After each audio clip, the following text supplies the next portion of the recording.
डंडौत बंधन अनक वार,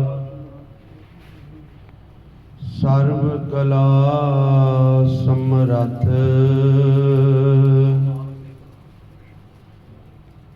डोलन ते राखो प्रभु, नानक दे कर हथ। कृपा करो दीन कै दाते, मेरा गुण अब गुण ना विचारो कोई। माटी का क्या तोपै स्वामी, मानस की गत एही। कृपा करो दीन कै दाते, मेरा गुण अब गुण ना विचारो कोई। माटी का क्या तोपै स्वामी, मानस की गत एही। गुरु रूप गुरु प्यारी खालसा साध संगत जी, वाहिगुरु जी का खालसा, वाहिगुरु जी की फतेह। सो आप जी सारे जाने बहुत बड़े भागां वाले हो, जो साहब श्री गुरु ग्रंथ साहब जी महाराज जी की निघी गोद का आनंद माणदे। सतगुरां ने साडे उत्ते अपार अपार कृपा की। सत संगत विच आउण दा समा बख्शिश कीता और आप जी की उस्तत करन दा समा बख्शिश कीता। सो उन्हां गुरमुखां दे बहुत बड़े भाग हुंदे ने जो आप जपदे ने, दूसरियां नूं जपाउंदे ने। सो इसी तरह महाराज सच्चे पातशाह जी किस तरीके दे नाल साडी पालना पोसना करते हैं। जिस तरह एक माता अपने बच्चे की संसार दे विच पालना करते हैं, जिस टाइम बच्चे नूं भुख लगती है उस टाइम उसनूं दुध दिंदे ने, उसका गंद मूत साफ करते हैं, उसनूं नवाउंदे ने, नवे कपड़े पाउंदे ने। इसी तरह जो अकाल पुरख वाहिगुरु है वो साढ़े सारे जाणियां दी पालना कर रहा है। महाराज गुरबाणी गुरु विच समझाउंदे, सतगुरु जी समझाउंदे, कहंदे आपे करता कर कर वेखे, दिंदा सास ग्राहाए। हुण आपे ही वो सारी सृष्टि नूं साजण वाला है ते मालक सच्चे पातशाह सामने सानू प्रकाश रूप वेख रहा है ते आपे साडे मूँह दे विच गराइयां पाउंदा है सवासां दियां। जिस तरह एक माता अपने बच्चे के मुख दे विच छोटी छोटी रोटी की बुरकी छोटे बच्चे के मूँह च पाउंदी है, इसी तरह जो अकाल पुरख वाहिगुरु है वो सामने खाली खला दे विचों जो सवास सानू दे रहा है, साडे अंदर सवासां दीयां गराइयां पा रहा आ सामने खाली खला चो। फिर जिसे तरह एक माता अपने बच्चे नूं देखदी भी है, जदों बच्चा खुश हुंदा ते इसी तरह मालक जो सानू सामने प्रकाश रूप लगातार सानू सामने वेख रहा है, पर साडी हजे वो अख बनी नहीं कि मालक नूं सामने आपां देखीए। महाराज समझाउंदे, कहंदे आपे करता कर कर वेख्या, दिंदा सास ग्राहा है। हुण मालक साडी ਆਪ ਇਸ ਸੰਸਾਰ ਦੇ ਵਿੱਚ ਰੱਖਿਆ ਕਰਦਾ ਹੈ। ਜੇ ਉਹ ਮਾਲਕ ਸਾਡਾ ਸਾਹਮਣਿਓਂ ਇੱਕ ਸਵਾਸ ਰੋਕ ਦੇਵੇ ਤੇ ਆਪਣਾ ਜੋ ਤਨ ਹੈ ਇਹ ਮਿੱਟੀ, ਉਸੇ ਟਾਈਮ ਉੱਥੇ ਆਪਣਾ ਤਨ ਰੁਕ ਜਾਂਦਾ ਹੈ। ਹੁਣ ਸਾਡੇ ਸਰੀਰ ਦੇ ਅੰਦਰ 70-72 ਜੋ ਨਾੜੀਆਂ ਨੇ, ਜੋ ਸਾਡੇ ਸਰੀਰ ਦੇ ਅੰਦਰ ਖੂਨ ਸਰਕਲ ਕਰਦਾ ਹੈ, ਜੋ ਸਾਡੇ ਸਰੀਰ ਦੇ ਅੰਦਰ ਦਿਲ ਧੜਕਦਾ ਹੈ, ਜੋ ਸਾਡੇ ਸਰੀਰ ਦੇ ਅੰਦਰ ਭੋਜਨ ਜਾ ਕੇ ਪਚਦਾ ਹੈ, ਜੋ ਸਾਡੇ ਸਰੀਰ ਦੇ ਅੰਦਰ ਆਪਾਂ ਇੱਕ ਰੋਟੀ ਛਕਦੇ ਹਾਂ, ਬਾਕੀ ਸਾਰਾ ਕੁਝ ਮਾਲਕ ਸਾਡੇ ਅੰਦਰ ਬਣਾ ਰਿਹਾ ਹੈ। ਹੁਣ ਜੋ ਦਿਲ ਹੈ ਉਹ ਧੜਕਦਾ ਹੈ, ਜੋ ਨਾੜੀਆਂ ਸਾਡੇ ਅੰਦਰ ਸਾਰੀਆਂ ਚੱਲ ਰਹੀਆਂ ਹੈ ਇੱਕ ਮਾਲਕ ਦੀ ਕਿਰਪਾ ਦੇ ਨਾਲ, ਉਹਦੇ ਹੁਕਮ ਵਿੱਚ।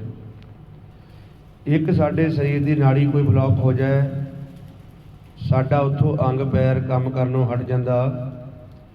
ਇਸ ਤਰ੍ਹਾਂ ਅਕਾਲ ਪੁਰਖ ਦਾ ਆਪਾਂ ਸ਼ੁਕਰਾਨਾ ਕਰਨਾ ਕਿ ਜੇ ਸਾਡਾ ਸਰੀਰ ਜਿਹੜਾ ਤੰਦਰੁਸਤ ਹੈ। ਹੁਣ ਕਈ ਜੀਵ ਮਾਲਕ ਦੇ ਨਾਲ ਰੋਸ ਕਰ ਜਾਂਦੇ ਨੇ ਕਿ ਪਰਮਾਤਮਾ ਨੇ ਸਾਨੂੰ ਦਰਿਆਵੀ ਤੌਰ ਤੇ ਆਹ ਚੀਜ਼ ਨਹੀਂ ਦਿੱਤੀ। ਆਪਾਂ ਉਹਦੇ ਨਾਲ ਰੋਸ ਨਹੀਂ ਕਰਨਾ, ਕਿਉਂਕਿ ਆਪਾਂ ਤਾਂ ਉਹਦਾ ਹਜੇ ਸਰੀਰ ਦਾ ਕਰਜ਼ਾ ਹੀ ਨਹੀਂ ਲਾ ਸਕਦੇ। ਹੁਣ ਸਾਡਾ ਜੋ ਸਰੀਰ ਹੈ ਇਹ ਤੰਦਰੁਸਤ ਹੈ। ਇਸ ਸਰੀਰ ਵਾਸਤੇ ਉਹਨੇ ਕਿੱਥੇ ਕਿੱਥੇ ਭੋਜਨ ਸਾਡਾ ਰੱਖਿਆ ਹੋਇਆ ਹੈ, ਜਿਹਨੂੰ ਮਹਾਰਾਜ ਸਮਝਾਉਂਦੇ, ਜਹਾਂ ਦਾਣੇ ਤਹਾਂ ਖਾਣੇ ਨਾਨਕਾ ਸੱਚ ਹੈ। ਦੇਖ ਲਓ ਹੁਣ ਸਾਡੀ ਇੱਥੇ ਕਤਰ ਦੇ ਵਿੱਚ ਵੀ ਉਸ ਮਾਲਕ ਨੇ ਖੁਰਾਕ ਰੱਖੀ ਹੋਈ ਹੈ। ਇੰਡੀਆ ਦੇ ਵਿੱਚ ਆਪਾਂ ਚਲੇ ਜਾਂਦੇ, ਕਿਤੇ ਵੀ ਸਟੇਟ ਦੇ ਉੱਤੇ ਉਹਨੇ ਸਾਡਾ ਹਰ ਇੱਕ ਜਗ੍ਹਾ ਭੋਜਨ ਰੱਖਿਆ ਹੋਇਆ ਹੈ। ਇਹ ਗੱਲ ਹੈ ਕਿ ਅਸੀਂ ਆਪਣੀ ਝੂਠੀ ਮੋਹਰ ਆਪਣੀ ਇੱਕ ਚੱਕੀ ਫਿਰਦੇ ਹਾਂ ਕਿ ਜੋ ਕਰਦਾ ਮੈਂ ਕਰਦਾ ਹਾਂ, ਪਰ ਕਰਨ ਵਾਸਤੇ ਇੱਕ ਪਿੱਛੇ ਐਸੀ ਸ਼ਕਤੀ ਹੈ, ਐਸਾ ਉਹ ਪਰਿਪੂਰਨ ਪਰਮਾਤਮਾ ਜੋ ਪੂਰੀ ਦੁਨੀਆ ਦੇ ਉੱਤੇ ਹੈ, ਉਹ ਆਪ ਕਰ ਰਿਹਾ ਹੈ। ਮਹਾਰਾਜ ਸਮਝਾਉਂਦੇ, ਆਪੇ ਕਰਤਾ ਕਰ ਕਰ ਵੇਖੇ ਦਿੰਦਾ ਸਾਸ ਗਰਾਏ।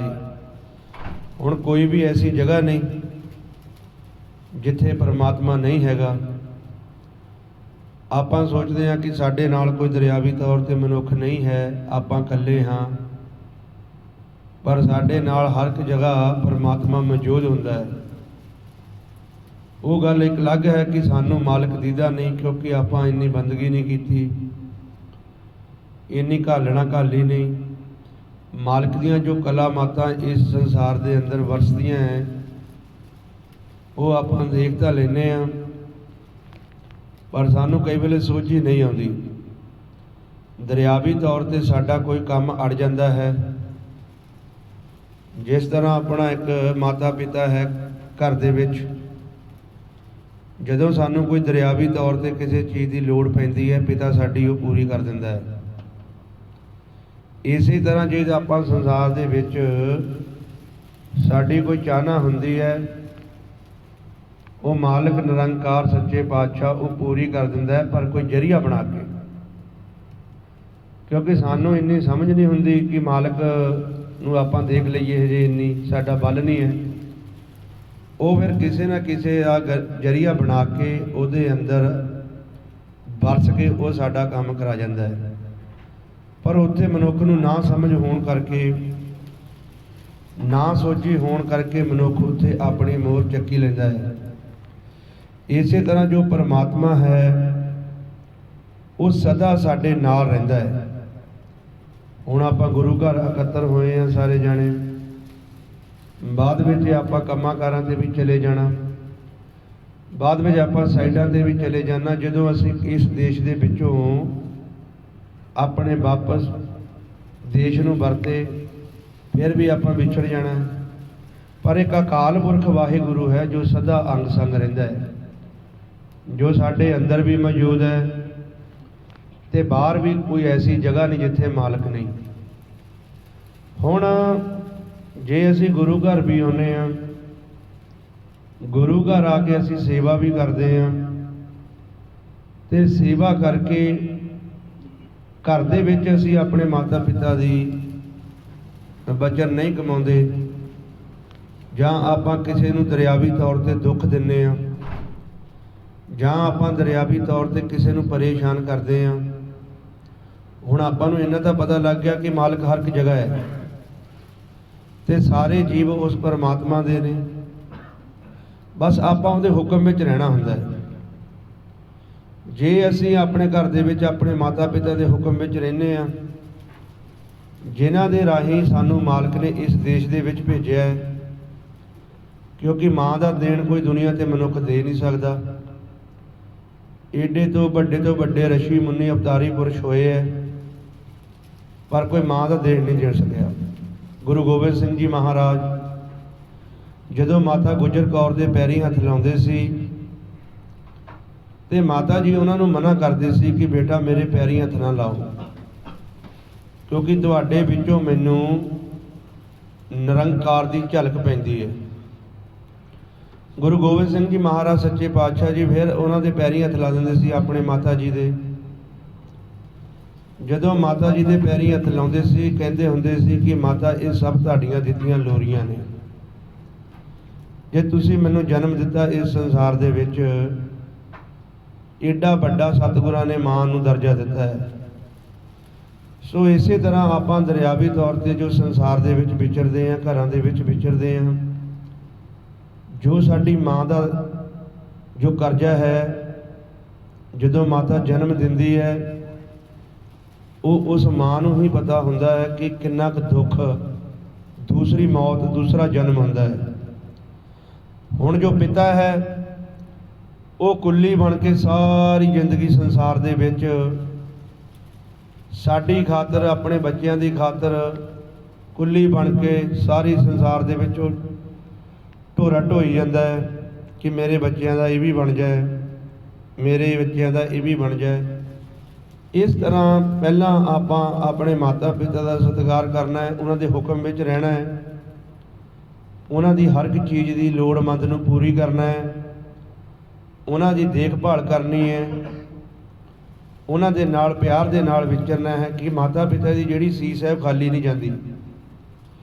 ਇਹ ਨਹੀਂ ਕਿ ਆਪਾਂ ਗੁਰੂ ਘਰ ਆਏ, ਗੁਰੂ ਘਰ ਆ ਕੇ ਆਪਾਂ ਮੱਥਾ ਟੇਕਿਆ, ਸਾਰਾ ਕੁਝ ਕੀਤਾ, ਮਾਂ ਪਿਓ ਦੀ ਸੇਵਾ ਨਹੀਂ ਕੀਤੀ, ਉਹ ਲੱਗਣਾ ਨਹੀਂ। ਕਿਉਂਕਿ ਜੋ ਮਾਤਾ ਪਿਤਾ ਹੈ, ਕਿਉਂਕਿ ਅਕਾਲ ਪੁਰਖ ਨੇ ਇੱਕ ਜ਼ਰੀਆ ਬਣਾ ਕੇ ਮਾਤਾ ਪਿਤਾ ਦੇ ਰਾਹੀਂ ਸਾਨੂੰ ਇਸ ਸੰਸਾਰ 'ਚ ਭੇਜਿਆ। ਦੇਖੋ ਹੁਣ ਆਪਾਂ ਇਸ ਸੰਸਾਰ ਦੇ ਵਿੱਚ ਮਾਤਾ ਪਿਤਾ ਦੇ ਰਾਹੀਂ ਆਏ ਹਾਂ, ਕਰਦਾ ਸਾਰਾ ਕੁਝ ਪਰਮਾਤਮਾ ਆਪ ਹੀ ਹੈ, ਤੇ ਉਹਨਾਂ ਦਾ ਜੇ ਆਪਾਂ ਸਤਿਕਾਰ ਨਹੀਂ ਕੀਤਾ, ਮਾਲਕ ਖੁਸ਼ ਨਹੀਂ ਹੁੰਦਾ, ਕਿਉਂਕਿ ਪਰਮਾਤਮਾ ਜਿਹੜਾ ਹੈ ਉਹ ਬਹੁਤ ਸਿਆਣਾ ਹੈ। ਆਪਾਂ ਆਪਣੀ ਸਿਆਣਪਾ ਉਸ ਮਾਲਕ ਦੇ ਅੱਗੇ ਨਹੀਂ ਰੱਖਣੀ, ਕਿਉਂਕਿ ਉਹ ਪਰਮਾਤਮਾ ਜੋ ਹੈ ਉਹ ਬਹੁਤ ਸਿਆਣਾ ਹੈ, ਤੇ ਉਹ ਪਹਿਲੇ ਸਾਨੂੰ ਸਾਡਾ ਇਹੀ ਦੇਖਦਾ ਕਿ ਮਾਤਾ ਪਿਤਾ ਦਾ ਆਪਾਂ ਕਿੰਨਾ ਕੁ ਸਤਿਕਾਰ ਕਰਦੇ ਹਾਂ। ਪਹਿਲੀ ਸਿੱਖੀ ਸਾਡੇ ਘਰੋਂ ਸ਼ੁਰੂ ਹੁੰਦੀ ਹੈ, ਮਾਤਾ ਪਿਤਾ। ਫਿਰ ਆਪਾਂ ਗੁਰੂ ਦੇ ਬਚਨ ਕਮਾਉਣੇ ਆ। ਜਦੋਂ ਅਸੀਂ ਗੁਰੂ ਦੇ ਬਚਨ ਕਮਾਉਂਦੇ ਹਾਂ, ਬਾਣੀ ਨੂੰ ਪੜ੍ਹਦੇ ਹਾਂ, ਬਾਣੀ ਨੂੰ ਵਿਚਾਰਦੇ ਹਾਂ, ਮਹਾਰਾਜ ਸਮਝਾਉਂਦੇ, ਕਹਿੰਦੇ ਬਾਣੀ ਬਿਰਲੋ ਵਿਚਾਰ ਸੀ ਜੇ ਕੋ ਗੁਰਮੁਖ ਹੋਏ, ਇਹ ਬਾਣੀ ਮਹਾਂਪੁਰਖਨ ਕੀ ਨਿਜ ਘਰ ਵਾਸਾ ਹੋਏ। ਹੁਣ ਜਦੋਂ ਅਸੀਂ ਬਾਣੀ ਦੀ ਵਿਚਾਰ ਕਰਦੇ ਹਾਂ, ਬਾਣੀ ਨੂੰ ਕਮਾਉਂਦੇ ਹਾਂ, ਸਾਡਾ ਨਿਜ ਘਰ ਦੇ ਵਿੱਚ ਵਾਸ ਹੋ ਜਾਂਦਾ ਹੈ। ਪਰ ਇੱਕ ਵਿਸ਼ਵਾਸ ਰੱਖ ਕੇ, ਭਰੋਸਾ ਰੱਖ ਕੇ, ਤਨ ਮਨ ਧਨ ਦੇ ਨਾਲ ਇਸ ਮਾਲਕ ਸੱਚੇ ਪਾਤਸ਼ਾਹ ਜੀ ਦੀ ਉਸਤਤ ਕਰਨੀ ਹੈ। ਕਿਉਂਕਿ ਜੋ ਸੰਸਾਰ ਦੇ ਵਿੱਚ ਜੋ ਪਰਮਾਤਮਾ ਹੈ, ਆਪਾਂ ਉਹਨੂੰ ਮਿਲਣ ਵਾਸਤੇ ਆਏ ਹਾਂ, ਤੇ ਜਿੰਨਾ ਚਿਰ ਅਸੀਂ ਉਹਦੀ ਸੇਵਾ ਨਹੀਂ ਕਰਦੇ, ਉਸ ਪਰਮਾਤਮਾ ਦਾ ਹੁਕਮ ਨਹੀਂ ਕਮਾਉਂਦੇ, ਉਹਨਾਂ ਚਿਰ ਨਿਰੰਕਾਰ ਦੇ ਉੱਤੇ ਸਾਡੀ ਪ੍ਰਤੀਤ ਨਹੀਂ ਬਣਦੀ। ਜਿਹਨੂੰ ਮਹਾਰਾਜ ਸਮਝਾਉਂਦੇ, ਕਹਿੰਦੇ ਆਪਣੀ ਪ੍ਰਤੀਤ ਆਪ ਹੀ ਹੋਵੇ, ਬਹੁਰ ਇਸਕਾ ਵਿਸ਼ਵਾਸ ਨਾ ਹੋਵੇ। ਦੁਬਾਰਾ ਫਿਰ ਮਾਲਕ ਸਾਡੇ ਤੇ ਵਿਸ਼ਵਾਸ ਨਹੀਂ ਕਰਦਾ। ਇਸੇ ਤਰ੍ਹਾਂ ਆਪਾਂ ਪ੍ਰਤੀਤ ਜਿਹੜੀ ਜੁਗਾ ਜਗੰਤਰਾਂ ਤੋਂ ਖੋਈ ਹੈ, ਉਹਨੂੰ ਹੁਣ ਬਣਾਉਣਾ ਹੈ। ਉਹ ਬਣਨੀ ਪਿਆਰਿਓ ਇਸ ਤਰ੍ਹਾਂ ਕਿ ਗੁਰੂ ਦੇ ਬਚਨ ਕਮਾ ਕੇ। ਹੁਣ ਗੁਰੂ ਦਾ ਬਚਨ ਕੀ ਹੈ? कि आपां मालिक नूं हमेशा हिरदे दे विच याद रखना।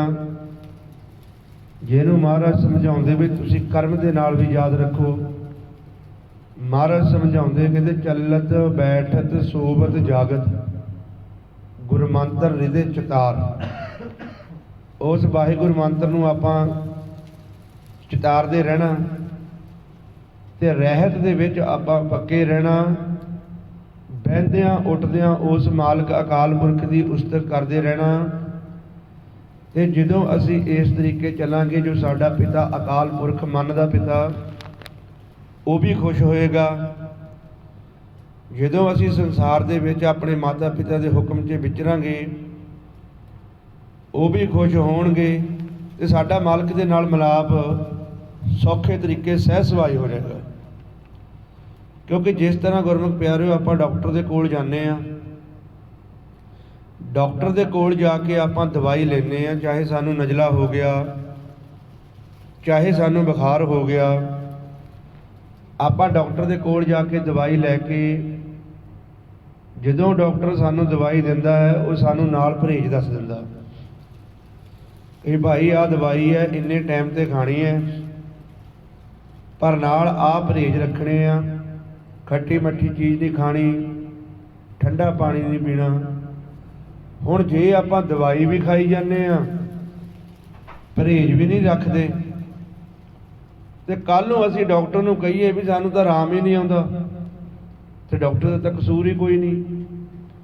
क्योंकि डॉक्टर ने दवाई देती नाल परहेज देते, आपां डॉक्टर दे वचन ही नहीं कमाए। इस तरह जिहड़ा साडा मन है ਉਹਦਾ डॉक्टर है गुरु, ਜਿਹੜਾ तन है ਇਹਦੇ डॉक्टर ਦਾ संसार ਦੇ ਵਿੱਚ ਬਥੇਰੇ ਨੇ। जिस तरह साड़ी कोई लत्त बांह फ्रैक्चर हो जाए, कोई सानू बुखार हो जाए, कोई शरीर की प्रॉब्लम हो जाए, डॉक्टर दवाई दे देंदे ने, मशीनां ला के चेक कर लेंदे ने, टुटिया होया शरीर का अंग जोड़ देंदे ने।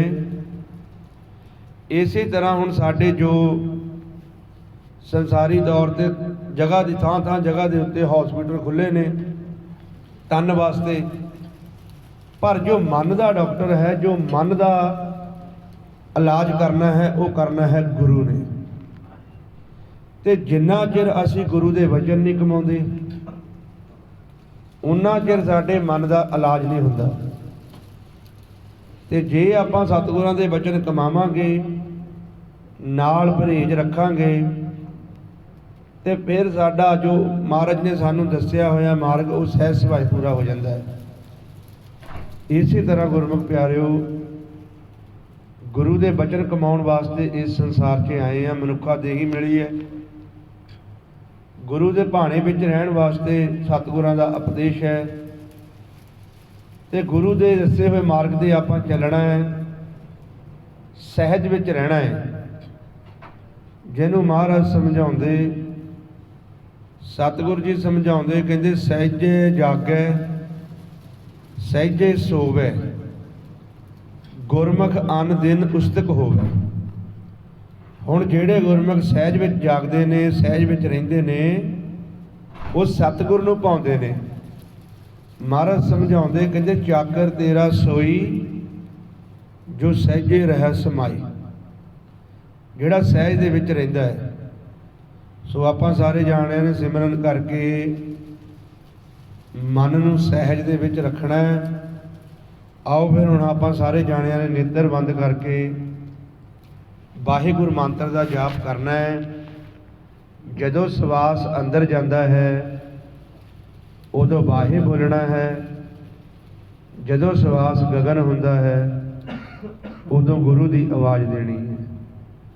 ते अपनी ही आवाज़ दे विच ध्यान रखना। आपां जदों असीं अपनी ही आवाज़ दे विच ध्यान रखांगे साडा मन जिहड़ा बाहर मुखी हो गया संसार दे विच, इहनूं अपने आप की पछाण नहीं रही, ये बाहरों टुट के अंतरमुखी हो जाएगा। सो आओ फिर हुण सारे जाने गुरमुख प्यारे नेत्र बंद करके करो जी शुरू। वाहिगुरू वाहिगुरू